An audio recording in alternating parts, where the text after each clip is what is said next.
Je dirige aujourd'hui Acuity Gestion, qui est la structure qui gère un ensemble d'outils de financement en fonds propres de la PME Aquitaine, à savoir Aquitaine Amorçage, ACI, Aquiinvest et également Technostart. La société I2S est spécialisée dans l'optronique, c'est-à-dire l'alliance de l'optique, de l'électronique et du traitement d'image.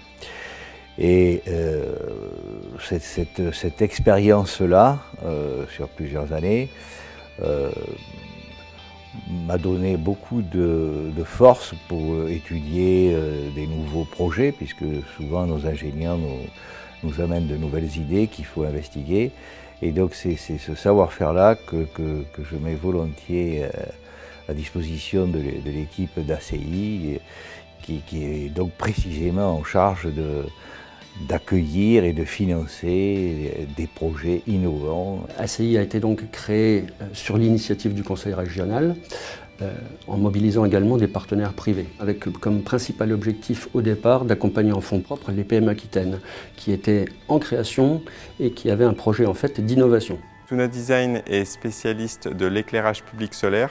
On met en œuvre des technologies de la photonique, des panneaux solaires qui chargent des batteries très innovantes et qui alimentent des LED qui permettent d'avoir un éclairage très performant et très fiable dans les pays qui nous intéressent, qui sont les pays en développement. Aquitaine Amorçage et ACI nous ont accompagnés depuis la création de Suna Design.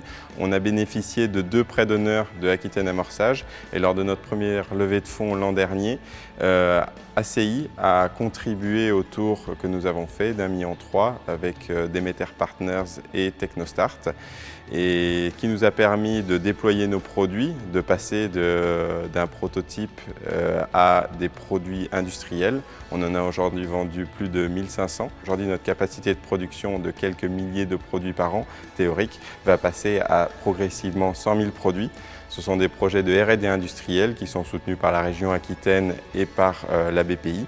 Et on va, grâce à la levée de fonds, pouvoir accélérer sur le sujet commercial, mettre en adéquation notre capacité à faire et notre possibilité de vente. Dans les marchés qui nous intéressent, on vend pour l'instant à l'export dans des pays comme le Mali ou le Nigeria.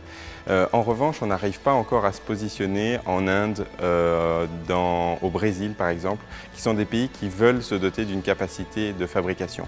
Ici, on va du coup mettre en place ce qu'on appelle une usine du futur, une industrie numérique qui va nous permettre d'appuyer des partenaires industriels dans la mise en œuvre de ces process dans ces pays avec une composante de fabrication locale qui permettra d'adresser des marchés publics avec la création de valeur locale qui est nécessaire pour ces pays. Aujourd'hui, on est très orienté en termes de secteur d'investissement sur le numérique. Je crois qu'aujourd'hui, ça doit représenter à peu près 50% de nos investissements. Donc j'ai créé Cognitive avec Tanguy Moal sur la base d'une conviction assez forte qui était de se dire que les technologies de Big Data et d'analyse sémantique devaient croiser les chemins si on voulait extraire du sens à l'échelle des énormes volumétries de données qu'on a aujourd'hui à notre disposition. Notre deuxième conviction, c'était que pendant que les gros, notamment les Américains, les Amazon, les Heroku, les Facebook, font la guerre sur les maillons amont de la chaîne de valeur du Big Data, nous on s'attaque à la partie aval, sur ce qu'on appelle les business applications, qui constitueront le plus gros du marché demain. Et donc nous, ce qu'on fournit, ce sont des solutions plug and play qui adressent un marché, un besoin bien particulier pour un client, et notamment le e-commerce avec notre premier produit qui s'appelle OnCrawl et le marché de l'Enterprise Search avec un produit qui s'appelle Docido qui va sortir dans quelques jours. Chez ACI, on a trouvé des gens qui partageaient notre vision et qui étaient capables de nous accompagner à court terme, à moyen terme, peut-être sur différents autres tours, et qui étaient capables de travailler en bonne intelligence sur notre vision et avec d'autres partenaires financiers potentiels. Alors on est au début de l'histoire du partenariat, mais pour l'instant on est très satisfait. Oui. On intervient également sur des parties plutôt industrielles et puis également des biotechnologies. La société Aquitaine Biotechnique fabrique des équipements hydrauliques pour les stations d'épuration, pour les petites collectivités, c'est-à-dire les villages jusqu'à 2000 habitants à peu près. L'entreprise est constituée de 2 sociétés, la société ABT qui est la vitrine et qui regroupe très rapidement les fonctions techniques et commerciales, et la société IPA, Industrie Plastique d'Aquitaine, qui est l'atelier de production que vous voyez derrière moi. Les produits de la société ABT sont des équipements hydrauliques qui permettent de faire circuler correctement les effluents pour garantir le traitement et donc la sortie de traitement aux normes européennes de la station d'épuration.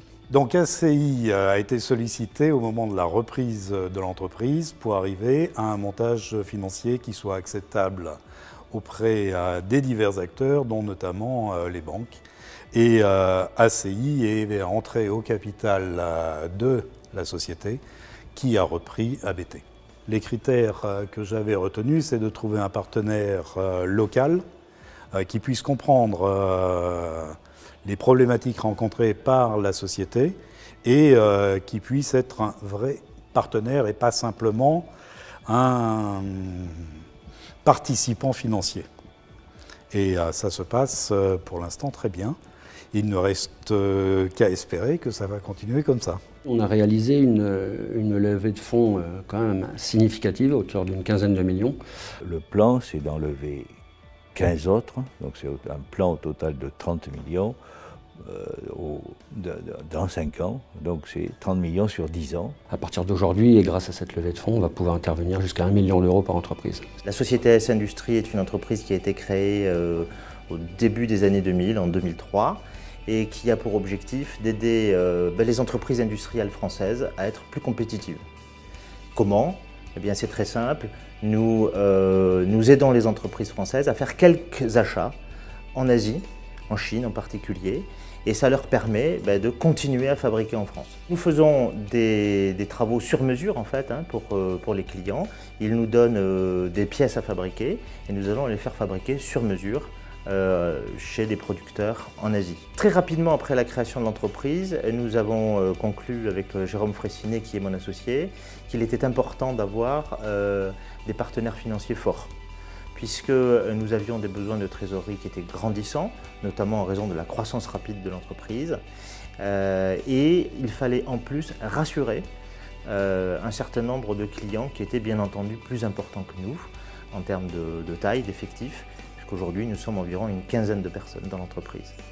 Donc nous avons bien regardé autour de nous quels étaient les partenaires financiers qui pouvaient nous aider et qui étaient aussi des partenaires financiers de micro-entreprises, de start-up.